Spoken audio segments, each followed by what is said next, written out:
I'm really starting to hate K-Dot, bro. I'm really starting to hate K-Dot. I literally was just about to go to work. Kenny, Kendrick, K-Dot, Mr. Morale. Oh my God. So it's called Sit 16 in LA. Please don't Remy Ma this.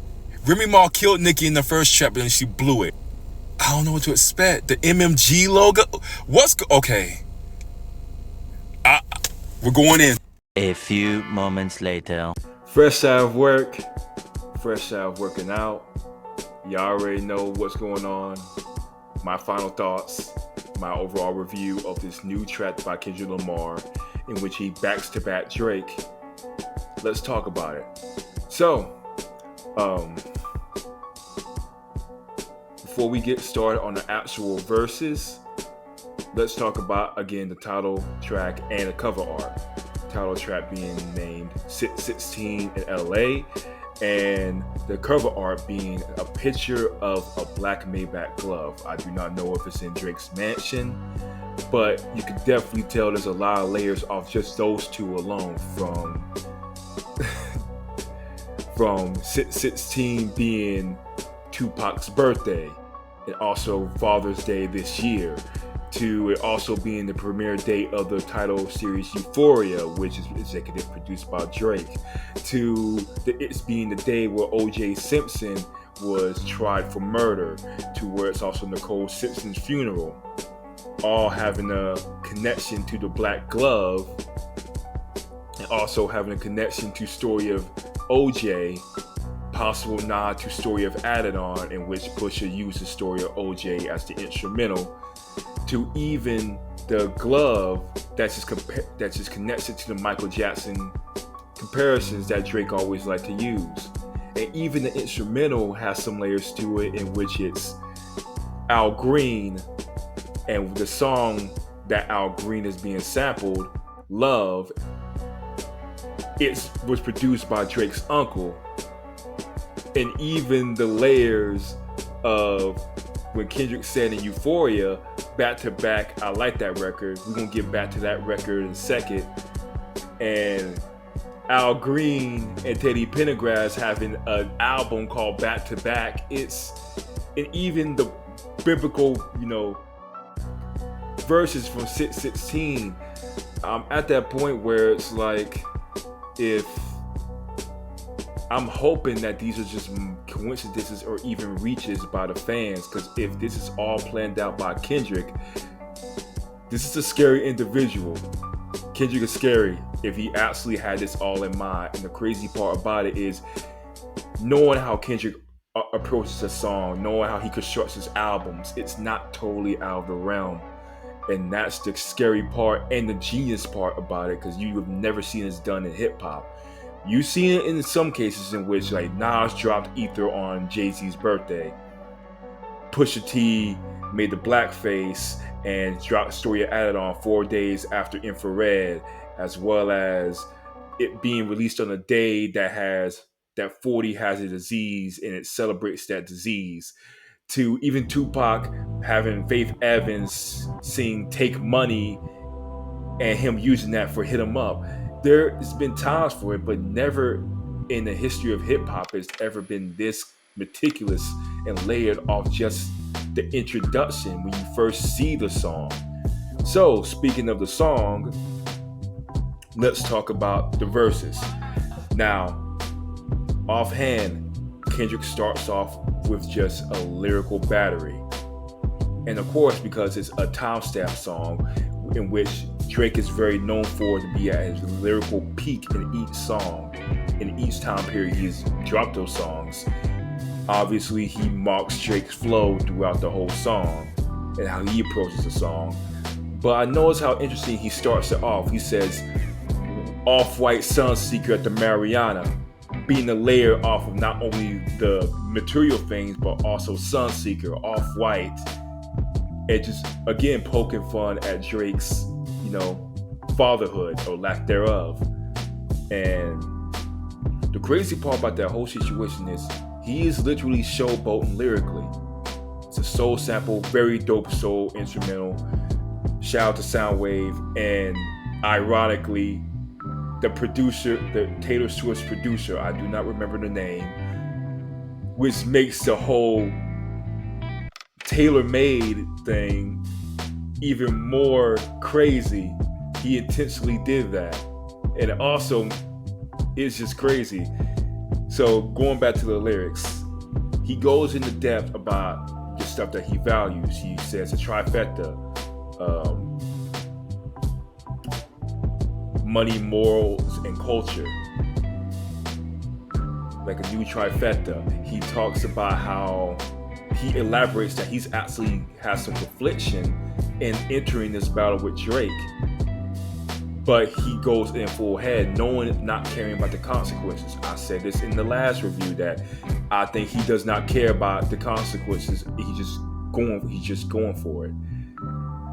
And he explains that even if he wins, even if he loses, it's never a loss to him because it's a lesson and he learns more by himself.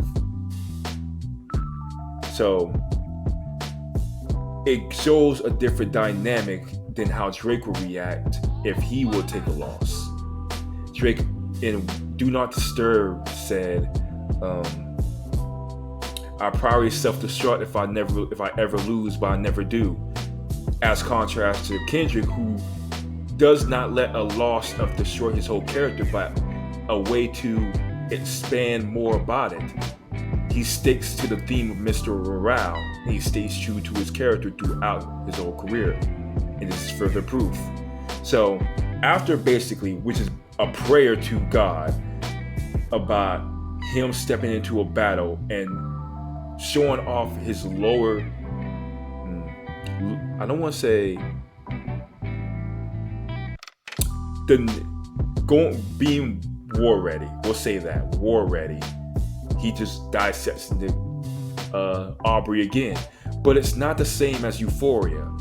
He comes off as a sense of a father warning a child from being reckless. He brings up the whole situation with Drake having this habit of digging up dirt on people again, like he did with Push, and how once again he falls short on finding the receipts and finding any dirt. He calls him out on taunting Ant, who is his manager, who is Kendrick's manager, and has really nothing to do with it, calling him a bully, and then just drops the bomb that even your own team is against you, which refers to or references Weeknd's line in Future's album saying leaks, and I can never be scared of niggas that have leaks in their operation. Telling them and expounding that Drake has snakes in his circle, that he must be a terrible person to have all these enemies, further proving why he's not a likable person, why Kendrick doesn't like him. He hates bullies, fake bullies, as he pointed out in the song. He's talking about people so close to him. He's strategically getting in Aubrey's head like Aubrey tried to get his head on Tailor-Made Freestyle. He calls him out on his Instagram antics, his memes, how he can't make a hit poppy record to scoot out of this like he always does. He can't Tootsie slide his way out of this. And then he ends it with one of the greatest, I ain't gonna say one of the greatest, but it's a very lethal way to end it. When he said, when you realize you are not alone, ask yourself, what will Mike do? Again, that Michael Jackson comparison. And also in that sense of Michael Jackson was paranoid. He couldn't trust anybody around him. He had snakes around him, and he ended up died alone, being murdered by his doctor, someone close to him. So with that being said, my final thoughts on the whole 616 in LA. This is obviously a response to Tailor-Made. It's similar in approach, it's similar in pettiness, it's similar in attack. But this one's a lot different in the sense that he's genuinely going for something that hurts. It's still hip hop. When Drake went for Tailor-Made Freestyles, the biggest complaint, even I had an issue with that, was him using AI of Tupac and Snoop, which he eventually paid for when he was forced to take it down by the Tupac Shakur estate. With this one, and again, the contrast in which Kendrick got the clearance from the Al Green sample he posted on Instagram. If we're comparing this to Euphoria, Euphoria is still the superior track. But similar to Drake's diss records with Push-Ups and then Tailor-Made Freestyle,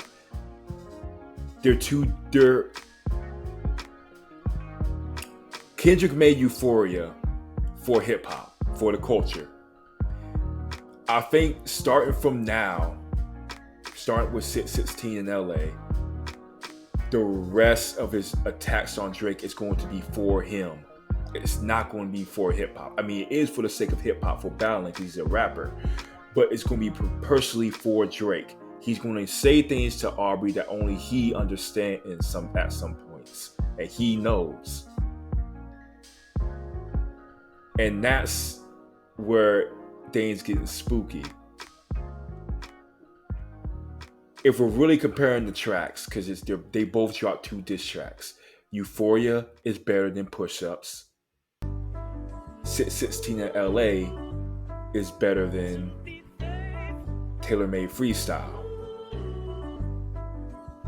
It'll be interesting to see how Aubrey counteracts with this. Apparently he does have a diss track. He has been making, of course, Instagram stories, even though he really should be in the booth and just stay silent for a bit.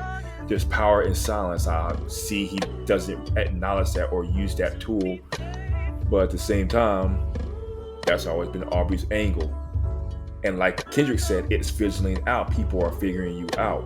So I have no idea what Aubrey's going to say. I know Kendrick's not done. He's still got more in the chamber. It's still like a warning shot. He's still baiting them just like Drake's trying to bait him. But I don't think Aubrey has anything that could totally obliterate Kendrick. He may have something that is lethal, but it's not going to change the fact that Kendrick has been winning in every aspect. He's made the pop record that gets played and it's number 1. He's made a number 1 record with his diss track. He's back to them. He's kept it hip hop. He's shown that he can make numbers like Drake. Everything that Drake tends to value and use over other enemies' head, Kendrick counters that.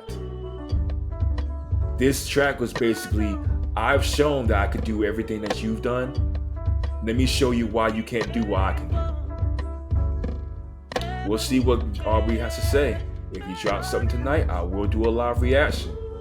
I'm going to keep it as unbiased, because even though I'm not a huge fan of Drake, I don't know him personally. Based on what I've heard, seen, and watched, I don't want to know him personally, but I do love the hip-hop aspect of it, and he does. I do like his old work, and I'm a major fan of Kendrick, but I've always tried to keep things unbiased, so I'm really interested in seeing how Aubrey handles things from now on. Does he fall back? Should he fall back? Should he still respond? How is he going to respond? Will that be enough to make him the victor? Will he try to use this diss track to spin the narrative? What approach is he going to go with? I would like to comment though. This whole battle, as great as it's been for hip hop, really has exposed a lot of people's lack of respect for the art and just lack of understanding of it. And I always found that it's interesting how there's also people with platforms who either immediately dismiss Kendrick's diss track and give him no type of credit, like DJ Academics and just a whole bunch of people with some known platforms. We'll see how this is going to happen. Until then, it's your boy Jay Khalif. Make sure you click the link in the descriptions for the songs. And peace up, my brothers.